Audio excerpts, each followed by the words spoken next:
Hello, magandang araw. For today's video, magluluto tayo ng dinengdeng na mais. Pagkahatid ko ng bunso ko, hetong mga gawain sa bahay ang nabungaran ko. School days na naman kasi kaya palagi na lang maaga magising para magluto ng babaunin ng partner ko at ng panganay ko.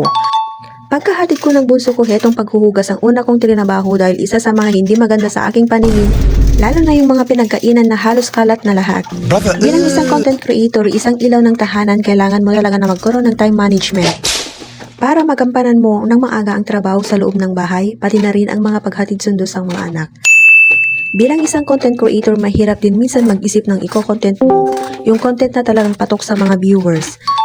Lalo na ako, nag-e-enjoy ako sa paggawa ng long form video kasi heto na yung diary mo na ginagawa mo sa araw-araw na balang araw may mapapanood ka.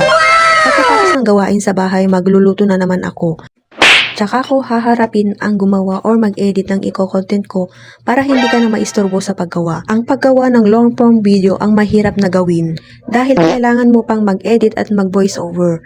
Ang short video, madali lang mag-video ka lang tsaka mag-iisip ang ilalagay mong description sa video. As of now, nag-e-enjoy ako lalo na sa long form video mga auntie. Kung makikita mo, iba-iba ang damit ko dyan mga ante dahil pagkatapos ko maghugas, magpaligo na rin ako ng mga alaga naming baboy. At pagkatapos, tsaka na lang ako maligo bago ko umpisan ang pagluluto. May blessings tayo dumating kaya magluluto ako ng mais, igigisa ko siya at lalagyan ng dahon ng malunggay.